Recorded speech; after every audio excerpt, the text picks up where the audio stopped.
नमस्कार विद्यार्थी मित्रो, स्वागत आहे तुमचं एमके कोचिंग क्लासेसमध्ये. आज आपण क्लास 10चा इंग्लिशचा जो चॅप्टर आहे ऑन विंग्स ऑफ करेज हा चॅप्टर आपण पाहणार आहोत. ठीक आहे. हा चॅप्टर तुमचा सेमी वाले आणि मराठी मीडियम वाले दोघांसाठी पण सेम आहे. आणि इंग्लिश बऱ्यापैकी जे ग्रामीण भागातील विद्यार्थी आहेत मराठी मीडियमचे त्यांना अवघड जाते, त्यासाठी आपण हा इंग्लिशचा चॅप्टर पाहणार आहोत. ठीक आहे.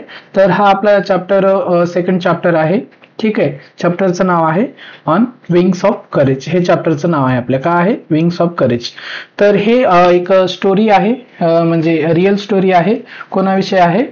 एअरफोर्स मार्शल अर्जन सिंग विषयी आहे, की जे इंडियन एअरफोर्सचे असे एकमेव लीडर आहेत, त्यांना हायेस्ट का आहे अवॉर्ड मिळालेला आहे इंडियन एअरफोर्सचा.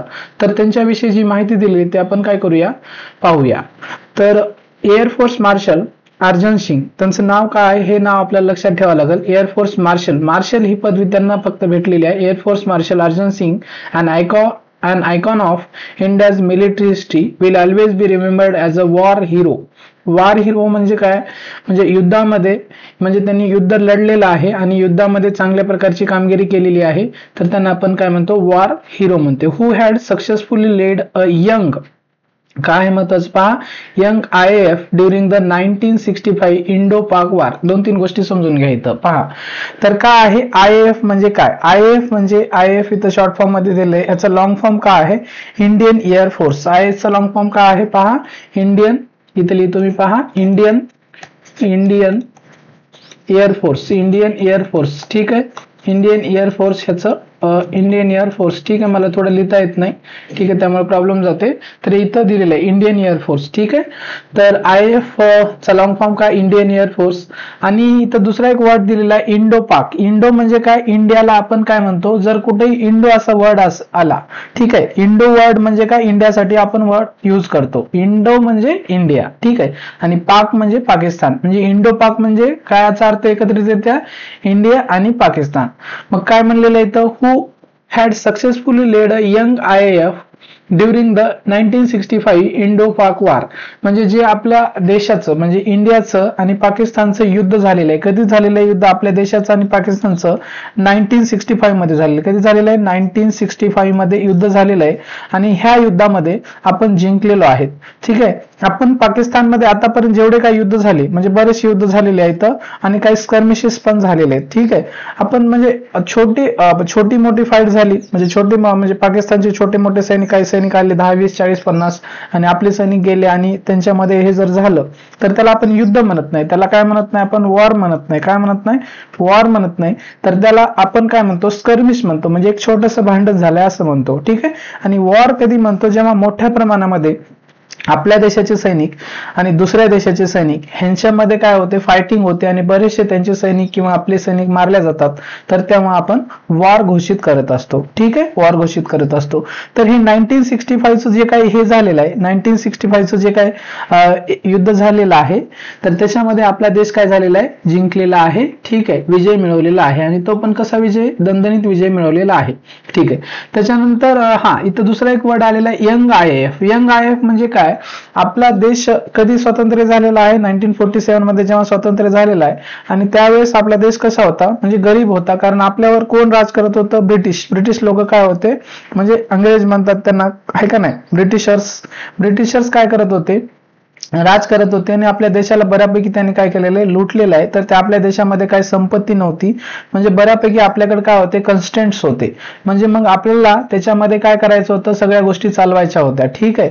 म्हणजे आपल्याला ऍग्रिकल्चरवर खर्च करायचा होता, मिलिटरीवर खर्च करायचा होता, कंपन्या सेटअप करणे, सगळ्या गोष्टी, ग्रामीण भागाचा विकास करणे, रस्ते बनवणे, आहे का नाही, इन्फ्रास्ट्रक्चर बनवणे, रेल्वे बनवणे, एअरक्राफ्ट म्हणजे एअर बेसेस बनवणे, सगळ्या गोष्टीवर आपल्याला खर्च करायचा होता. त्यामुळे आपली जे इंडियन एअरफोर्स कशी होती, यंग होती, म्हणजे जुनी नव्हती, म्हणजे यंग होती. त्याच्यामधले जे काही आपले काय लोक असतील किंवा आपले जे प्लेन्स असतील, सगळ्या गोष्टी काय होत्या, त्या नवीन होत्या, यंग होत्या.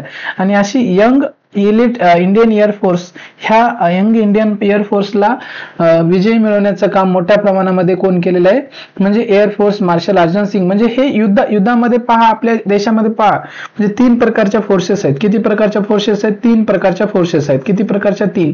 पहिली फोर्स काय आपली आपण म्हणतो मिलिटरी, जर म्हणतो सगळ्यांना माहित आहे मिलिटरी सगळ्यांना माहित आहे का नाही. मिलिटरी म्हणजे काय, जे आर्मी असते त्याला आपण मिलिटरी म्हणतो, आर्मी. त्याच्यानंतर नेव्ही असते. आर्मीचं काम काय असते, आर्मीचं काम असते जे फील्डवर काम करणे. फील्डवर म्हणजे जे सैनिक तुम्ही वगैरे बघता, फील्डवर जाऊन समोरासमोर युद्ध करायचं काम कोण करत असते, आर्मीवाली लोक करत असतात. ठीक आहे. त्याच्यानंतर समोरासमोर रणगाडे असो, काही असो, किंवा बंदुकीने मारणे वगैरे हे आर्मीवाली लोक करत असतात. त्याच्यानंतर नेव्ही असते. नेव्हीचं काम काय असते, म्हणजे जे पाण्यामध्ये जे युद्ध होतात ते नेव्ही करत असतात. म्हणजे समुद्रामध्ये मोस्टली नेव्हीवाले काय लोक कुठं असतात तुम्हाला माहिती आहे का, नेव्ही ही समुद्रामध्ये असते. आणि समुद्रामध्ये काय पाणबुडे असतील, जहाजा असतील, त्याच्या मार्फत काय करतात, किंवा मिसाईल सोडणे, समुद्रामार्फत काय करतात, ते समुद्राच्या मार्गाने काय करतात, युद्ध करतात. आणि तिसरी फोर्स कोणती आहे, आपली एअरफोर्स आहे. तिसरी फोर्स कोणती आहे, एअरफोर्स. आणि एअरफोर्स वाले लोक काय करतात, एअरमध्ये म्हणजे एरोप्लेन्स वगैरे वेगवेगळे एरोप्लेन्स असतात, मिलिटरी एरोप्लेन्स. ठीक आहे.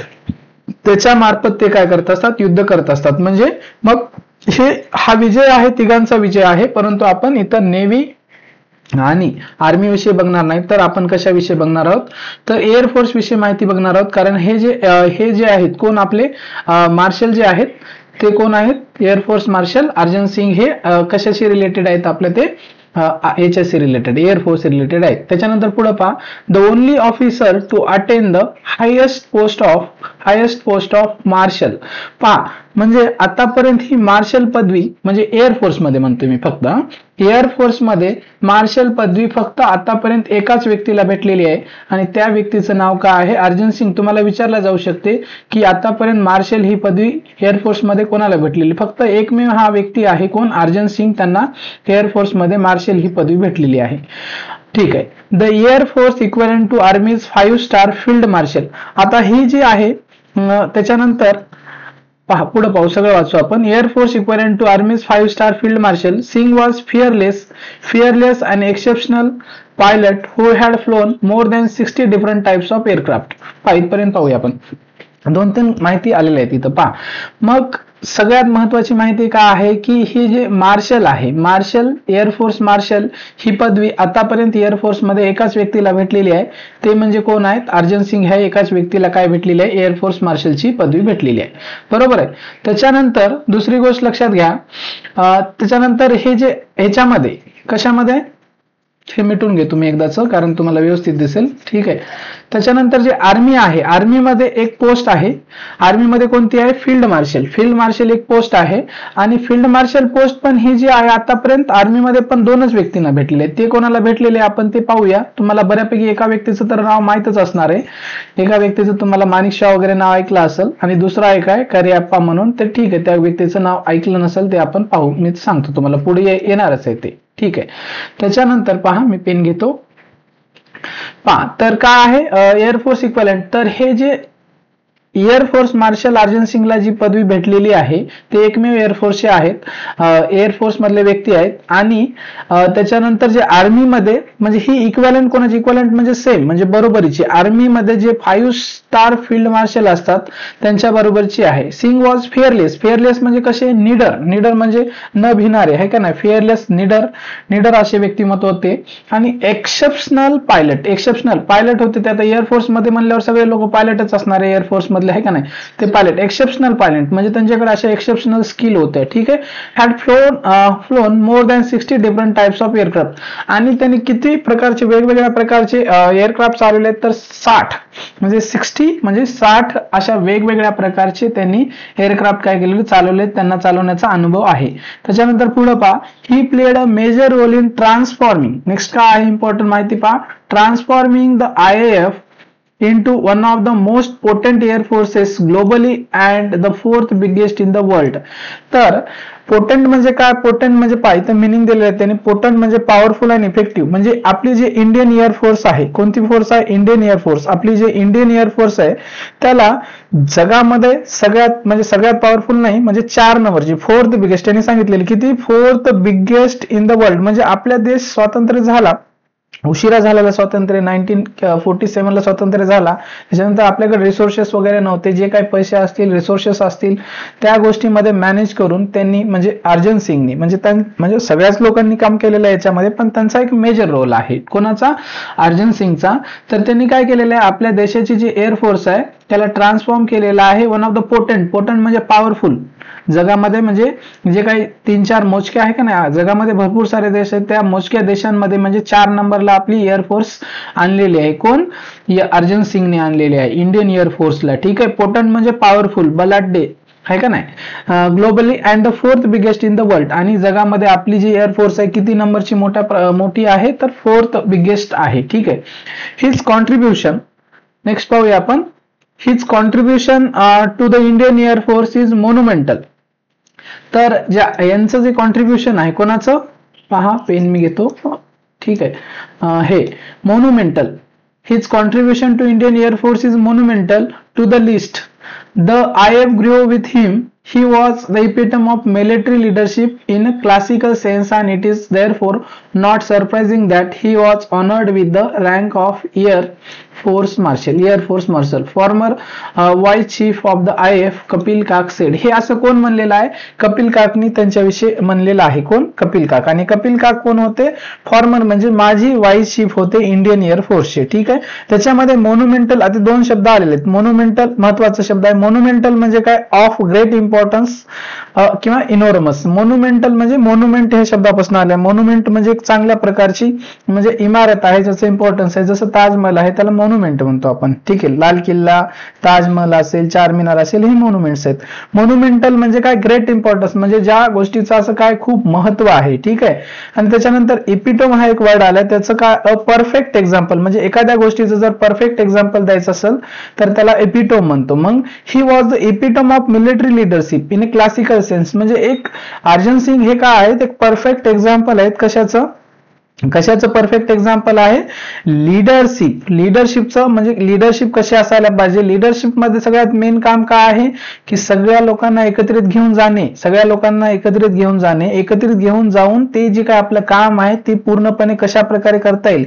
वेगवेगळ्या लोकांमध्ये वेगवेगळ्या स्किल्स असतात, त्या सगळ्या लोकांच्या स्किलचा चांगल्या प्रकारे वापर करून घेणे हे एक लिडरशिपचं काम आहे. ठीक आहे. हे असं म्हणलेलं आहे. कोण म्हणलेलं आहे? हे कपिल काकने त्यांच्याविषयी म्हणलेले आहे. तर ते कसे लीडर होते? ग्रेट लीडर होते. And it's therefore not surprising that, हे काही सरप्राइजिंग नाहीये की त्यांना एअरफोर्स मार्शलची पदवी दिलेली आहे. आणि ते आतापर्यंतचे काय आहेत? एकमेव काय आहेत?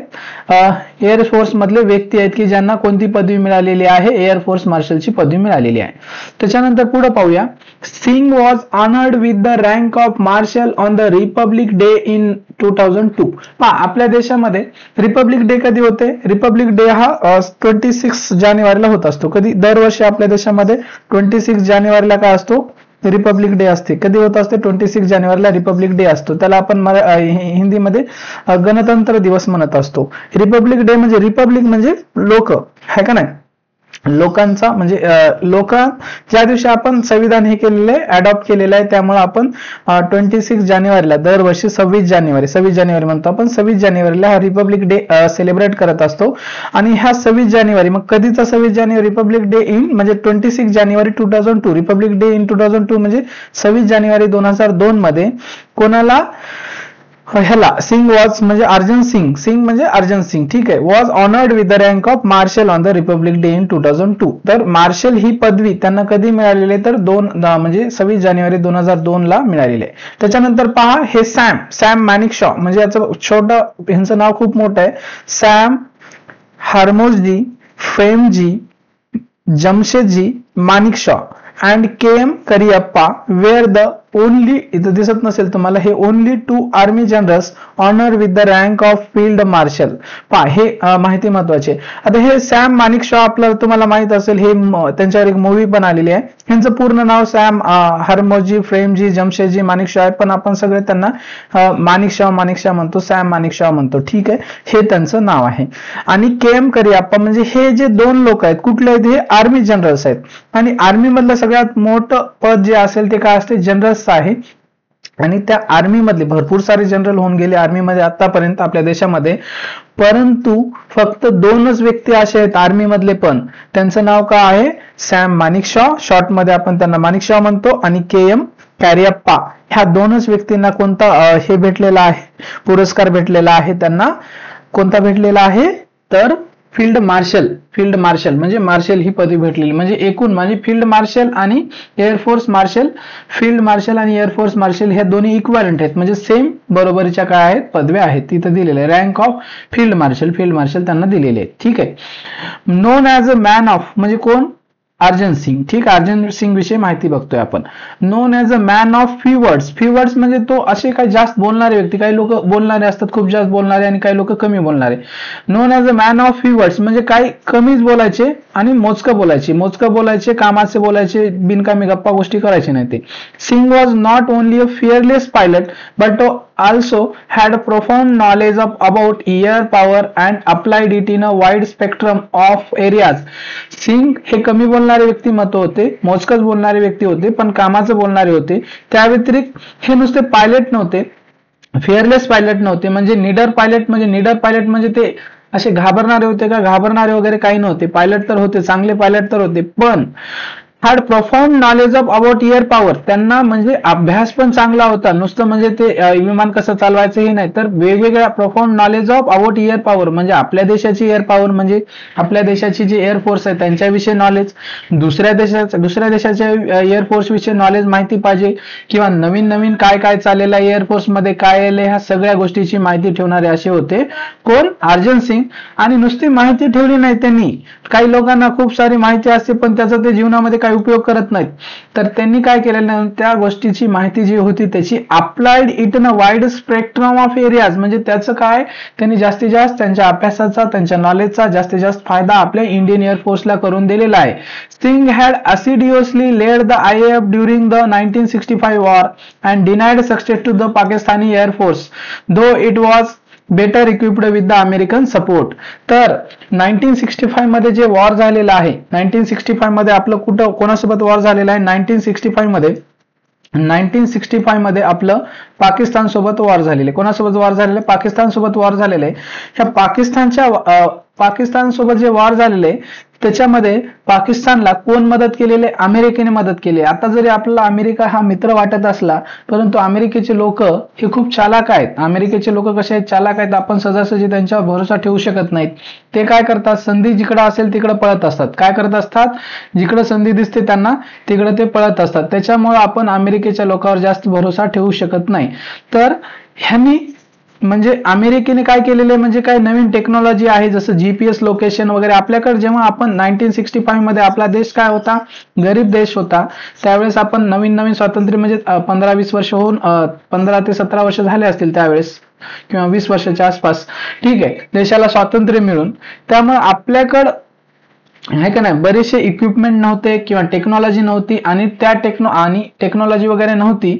आणि तशा वेळेस म्हणजे हार्डवर्क, ॲसिड्युअसली म्हणजे working hard and showing careful attention to details, म्हणजे अशा वेळेस आपल्याकडे काय रिसोर्सेस नाहीत, इन्फॉर्मेशन नाही, टेक्नॉलॉजी नाही, आणि अमेरिकेसारखा बलाढ्य काय आहे त्यांचं सैन्य आहे, मिलिटरी पॉवर आहे, एअरफोर्स पॉवर आहे, नेव्ही पॉवर आहे, अशा प्रकारचा इतका मोठ्या त्यांच्याकडे कोणत्याही गोष्टीची कमी नाही, पैशाची नाही किंवा मिलिटरी पॉवरची नाही, कोणत्याही गोष्टीची नाही. ते अमेरिका मदत करत होता कोणाला? पाकिस्तानला अमेरिका मदत करत होता. तरी आपल्या देशाने कोणाच्या लिडरशिपमध्ये, म्हणजे आपल्या एअरफोर्स कोणाच्या लिडरशिपमध्ये काम करत होते? अर्जन सिंगच्या. आपल्या देशाला त्यांनी काय करून दिलेलं आहे? स्वातंत्र्य मिळवून दिलेलं आहे. ठीक आहे. Denied success to Pakistani air force though it was better equipped with the American support. ठीक आहे, पुढे पहा. His most outstanding contribution was during that war. आणि हे असे काक कोण आहेत सांगितले? कपिल काक हे कोण आहेत? आपण आताच बघितलेले. कपिल काक हे काय आहेत? व्हाईस चीफ आहेत IAF चे. ठीक आहे, व्हाईस चीफ आहेत IAF चे कपिल काक, वर बघितलेले आहे. त्याच्यानंतर पहा खाली आपल्याला बघायचं आहे, काय बघायचं आहे? त्याच्यानंतर मी खाली घेतो.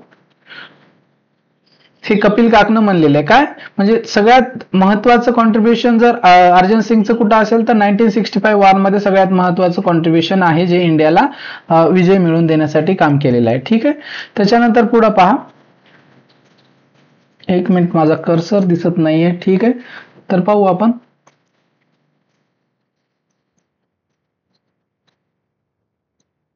ठीक आहे. Commanding his role in the war YB. पहा पुढे पहा. त्याच्यानंतर commanding his role in the war YB Chavan. Commanding his role in the Y B Chavan कोण होते त्यावेळेचे डिफेन्स मिनिस्टर होते. Had written air marshal Arjan Singh is a jewel of a person quite efficient and firm and excitable but a very able leader. ठीक आहे, हे कोण म्हणलेलं आहे असं त्यांच्याविषयी माहिती कोण दिलेली आहे, अशी त्यांच्याविषयी माहिती दिलेली आहे. ही कोण माहिती दिली म्हणजे असं कोण म्हणलेलं आहे तर वाय बी चव्हाणनी म्हणलेले. वाय बी चव्हाण म्हणजे हे आपले जे महाराष्ट्राचे हे होते ना मुख्यमंत्री होते यशवंतराव आहे का ना, यशवंतराव चव्हाण तेच आहेत.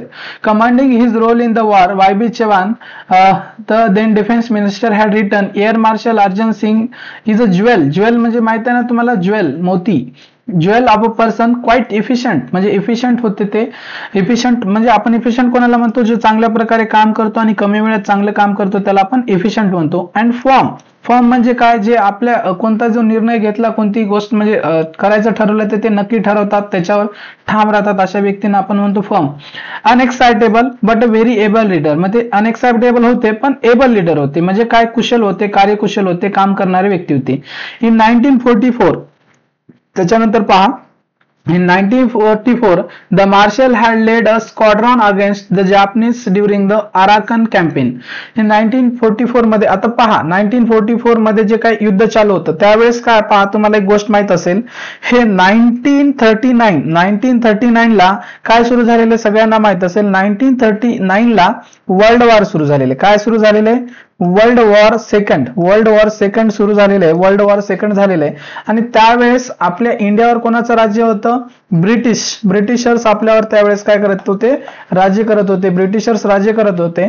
आणि 1939 ला म्हणजे 1939 ला वर्ल्ड वॉर सेकंड चालू झालेला आहे आणि त्याच्यामध्ये बरेचसे देश सामील होते. म्हणजे त्यावेळेस त्याच्यामध्ये इंग्लंडलाच आपण ब्रिटिशर्स म्हणतो, ठीक आहे, म्हणजे इंग्लंड त्यांचा देश, ठीक आहे, इंग्लंड किंवा युके म्हणतो, युनायटेड किंगडम, तो देश म्हणजे युके म्हणून आपण शॉर्ट मध्ये, त्याच्यामध्ये दुसरे पण छोटे छोटे देश आहेत त्यांचे, ठीक आहे.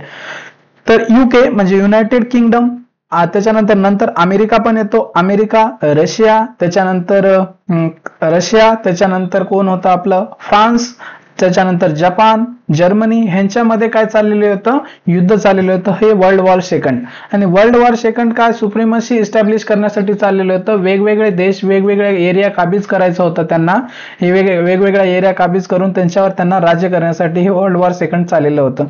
आणि त्यावेळेस म्हणजे वर्ल्ड वॉर सेकंड मध्ये जेव्हा म्हणजे वर्ल्ड वॉर सेकंड मध्ये आपल्यावर कोणाचं राज्य होतं, वर्ल्ड वॉर सेकंड जेव्हा चालू होतं म्हणजे 1944 मध्ये वर्ल्ड वॉर सेकंड चालूच होतं त्यावेळेस, ठीक आहे, म्हणजे संपाय आलेलं होतं त्यावेळेस. तर आपल्या देशावर ब्रिटिशर्सचं राज्य होतं. आणि त्यावेळेस मग रॉयल एअरफोर्स म्हणजे RAF म्हणजे जी ब्रिटिशरची जी फोर्स होती एअरफोर्स, त्याचं नाव काय होतं, रॉयल एअरफोर्स, ठीक आहे, दिसत असेल तुम्हाला RAF, ठीक आहे, मला लिहायला प्रॉब्लेम जाते, ठीक आहे, थोडंसं ऍडजस्टमेंट करून घ्या, समजत असेल तुम्हाला, ठीक आहे. तर रॉयल एअरफोर्स, आणि ह्या रॉयल एअरफोर्स मध्ये त्यावेळेस कोण काम करत होतं म्हणजे हे Arjan Singh. In 1944 the marshal म्हणजे Arjan Singh had led a squadron against the Japanese during the Arakan campaign. Arakan हे आपल्याला अराकन कॅम्पेन पहा, अराकन कॅम्पेन म्हणजे इथे वर्ड आलेला आहे. अराकन व्हॅली नावाचा एक एरिया आहे, कुठं आहे आपल्या देशामध्ये, जो हे आहे काय, ईस्ट इंडिया म्हणतो, आहे का नाही, ईस्ट इंडिया म्हणजे जे ईस्टर्न स्टेट्स आहेत, जसं की आपलं आसाम वगैरे, आसाम मध्ये आहे का नाही, आसाम मध्ये अराकन एक व्हॅली आहे, ठीक आहे, अराकन व्हॅली आहे, तिथं अराकन कॅम्पेन वगैरे, ठीक आहे, अराकन कॅम्पेन म्हणजे म्यानमारच्या तिथं, ठीक आहे, म्यानमार आणि इंडियाच्या तिथं एक अराकन हा प्रदेश आहे, तिथून कोण अटॅक केलेलं होतं, जापनीज लोकांनी काय केलं होतं, जापनीज लोकांनी, जे तुम्ही हे सुभाषचंद्र बोस वगैरे ऐकलं असेल ते इथंच आहे, ठीक आहे, म्हणजे त्यांनी Japanese during the Arakan campaign, Japanese लोकांनी तिकडून काय केलं होतं, हमला केलेला होता आपल्या तिथं. मग त्यावेळेस अर्जन सिंगने काय केले, त्यांना चांगल्या प्रकारे काय केलेले, स्क्वॉड्रॉन लीडर होते ते, त्यावेळेस लेड अ स्क्वॉड्रॉन म्हणजे एक प्रकारची जे काही तुकडी, एअरफोर्सची तुकडी घेऊन त्यांच्यावर जाऊन काय केलेला आहे, हमला केलेला आहे. Flying close air support missions during the crucial Imphal campaign and later assisted the advance of the allied forces to Yangon, formerly Rangoon. तर काय केलेलं आहे तिथं, कॅम्पेन अँड लॅटर असिस्टेड म्हणजे काय, मदत केलेले, the advance of the allied forces to Yangon formerly Rangoon, तर त्यांना काय केलेलं आहे, मदत केलेलं आहे अलाइड फोर्सेस टू यंगून. आणि त्याचं हे पुन्हा यंगून हे नवीन नाव आहे आणि फॉर्मरली काय त्याचं म्हणजे अगोदरचं जुनं नाव काय ते रंगून. हे रंगून आणि यंगून हे कुठं आहेत, म्यानमारमध्ये आहेत. हे रंगून आणि यंगून हे दोन्ही म्यानमारमध्ये आहेत. तर आपण काय करू, आजच्या क्लासमध्ये इथंच पाहूया आणि ह्याच्यानंतरचा जो काय नेक्स्ट पार्ट आहे ते आपण काय करूया, नेक्स्ट लेक्चरमध्ये बघूया. ठीक आहे, सेकंड लेक्चरमध्ये. आणि सेकंड लेक्चरमध्ये हे संपवून टाकूया आपण. तुम्ही जर चॅनलवर नवीन असाल तर चॅनलला सबस्क्राईब करा आणि तुमच्या मित्रमैत्रिणींपर्यंत हे चॅनल नक्की शेअर करा. आता मी पहिल्यांदा थोडंसं नवीन व्हिडिओ बनवतो, त्यामुळे मला लिहायला राईट करायला सगळ्या गोष्टी करायला थोडासा प्रॉब्लेम येते. काही दिवसामध्ये ह्या सगळ्या गोष्टी सेट होतील, तरी थोडंसं ऍडजस्ट करत चला. एवढंच माझं म्हणणं आहे तुम्हाला. ठीक आहे, काही वाटलं तर तुम्ही काय तुमचे जे काही तुम्हाला म्हणायचं असेल, सांगायचं असेल, काही सजेशन द्यायचं असेल तर तुमच्या सगळ्यांच्या सजेशनचं वेलकम आहे. तुम्ही काय करू शकता, कमेंट बॉक्समध्ये तुमचे सजेशन कमेंट करू शकता. ठीक आहे, थँक्यू. पूर्णपणे व्हिडिओ पाहिल्याबद्दल तुमच्या मनापासून खूप खूप धन्यवाद.